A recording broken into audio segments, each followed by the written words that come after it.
Hello students. In the last lecture, that is the lecture on phase shift oscillator, we have discussed the preliminary things about the phase shift oscillator, its circuits, its operation, and the derivation of its oscillation frequency and the corresponding current gain of the basic amplifier HFE. And that was the part 1 lecture or part A lecture. In this lecture, which is the part B of the previous lecture, that is the part 2.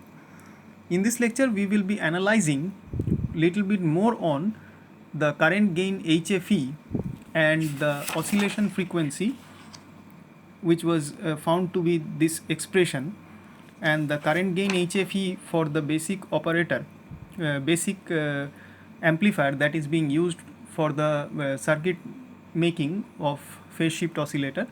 Now, considering these two expressions, let us see if in practical cases load resistance RL is equal to the resistance value of the resistance which is being used to form the phase shift network, or rather we can say the feedback network.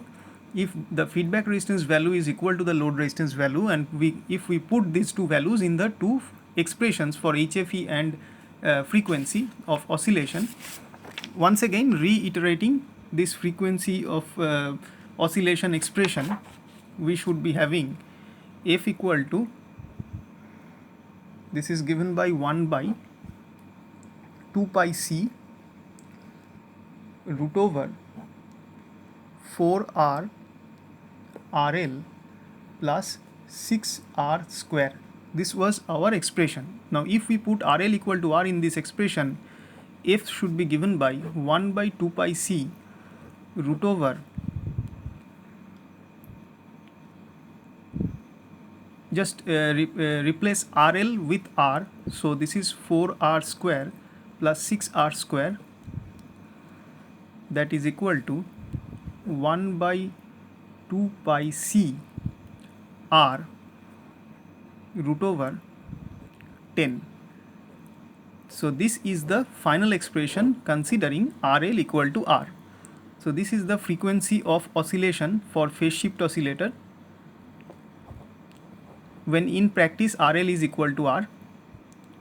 And if we now put the same value RL equal to R in this expression of HFE, we should be having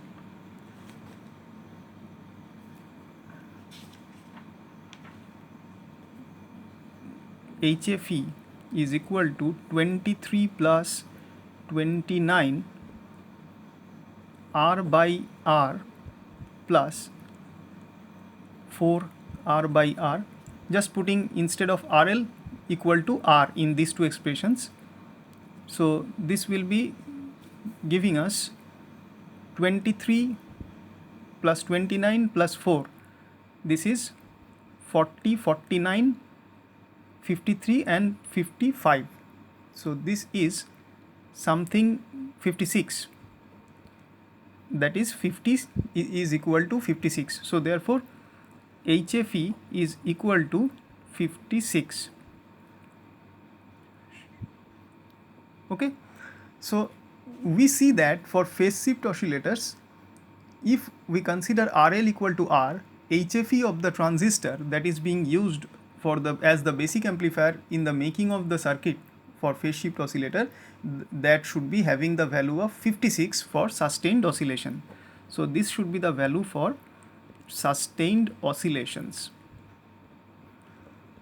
Now the frequency of oscillations of a phase shift oscillator can be varied by employing a ganged variable capacitor. Ganged variable capacitor means it is a combination of capacitor that is called ganged, having 3 sections, so that the capacitance of the 3 sections can be varied simultaneously. And what we will do, we will use a set of capacitors in to be used at the feedback network, and they can be varied. Now, since the variable, because you know the capacitors are frequency sensitive elements, so if they can be varied, the frequency of the phase shift oscillator can be set accordingly, because you can see from this expression that the frequency will be dependent on the value of C and R. So if this overall value of C, that is the equivalent value of all capacitances to be used to form the feedback network. So therefore, on the overall value of C or the equivalent value of C, if that is being varied, accordingly this output frequency of oscillation can be selected or set at a certain value. So now, since the variable capacitors of conventional design have capacitances in the range of 50 picofarad to 500 picofarad generally, for conventionally it is 50 to 500 picofarad for design purpose. That should be considered. The frequency of oscillation can be varied in the ratio of, considering this range of value of capacitors, the frequency of oscillation can be varied in the ratio of 10:1. So variation of F is to be done in 10:1. If a wider frequency variation is required, then different resistors will be selected along with the value of the C, because F is dependent on C and R both by a factor of 10, and the variation should be done by a factor of 10 for the value of resistances as well. Now if the now we can see for the condition of sustained oscillation in this case is dependent on the value of HFE, which is equal to practical value of 56. So we can say from here that if the transistor current gain is smaller than the minimum value determined from this equation. Now suppose if there is a case that HFE comes less than 56, then the question is what will happen? Will that particular value of HFE provide us the sustained oscillation? The question is this. Now the answer is, if the transistor current gain is smaller than the minimum value determined from this equation, that is, if it is less than 56, the circuit will not oscillate. So it will lead to no oscillation.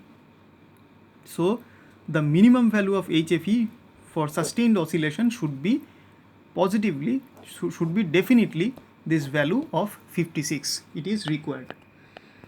Now with R equal to RC, or rather we can say R equal to RL in this case, because we have considered the load resistance as RL, the minimum value of HFE is 56, and when R is equal to 10 RC, if R is varied in factor of 10, then HFE minimum value must be greater than 300. So if R is varied to be 10R, then HFE should be go higher up to a certain value approximately equal to 300. It can be calculated or observed experimentally. And HFE considerably greater than its minimum value will likely to produce a distorted output waveform. So there will be a problem if the HFE is less than the minimum value. The problem will be there will be no oscillation, and if in the other way around HFE goes beyond a high value, that means near about 300 degree or more, it will mean that the output will get distorted. So for this case, distorted output may be observed. So from here we can conclude that the value of HFE should be very carefully selected. It should not be less than 56, or it should not be very high, near about 300, to get considerably, appreciably good output, stable output from the oscillator. Now since HFE varies widely from one transistor to another, because it is the current gain of the transistor, if we change the transistor to once again reproduce the circuit of phase shift oscillator, what will happen? The current gain value HFE will be changed, and accordingly RL will have to be made adjustable to minimize the distortion because of the change in HFE. Because if you change the transistor, HFE will change, and that will introduce distortion in the output, and to make up for that problem, you need to use the value of load resistance to a certain value, or to that value, so that it can adjust the distortion that will be incorporated because of the change in the value of HFE.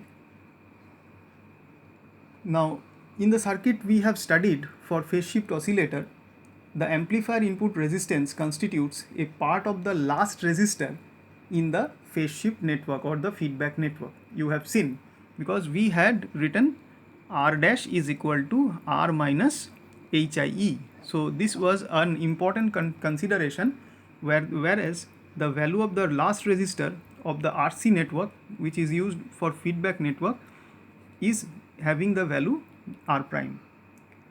Now, the design of transistor phase shift oscillator should be approached by first selecting R equal to or greater than the estimated input impedance of the amplifier circuit.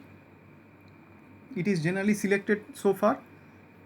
Then the load resistance can be made equal to R, as we have seen little bit earlier with this one, and hence C can be calculated accordingly, and the rest of the components can be determined for the circuit DC conditions. The impedance of the bypass capacitor that is being used in the phase shift oscillator should be very much less than the value HIE. That means the reactance for XCE should be very much less than HIE by 1 plus HFE. This should be the one of the design condition to design the RC phase shift oscillator when it comes to finding the or selecting the value of bypass capacitor CE, which is connected parallelly across the emitter resistance. So this is one design consideration of phase shift oscillator, where HIE, you know, it is the input impedance, input resistance of the transistor, and HFE is the forward current gain, and these values should be considered at the circuit operating frequency. So this much we have for the discussion about phase shift oscillator. Now, in the next lecture we will be discussing about Wien bridge oscillator, which is another type of RC oscillator which is being used for audio frequency application. Thank you.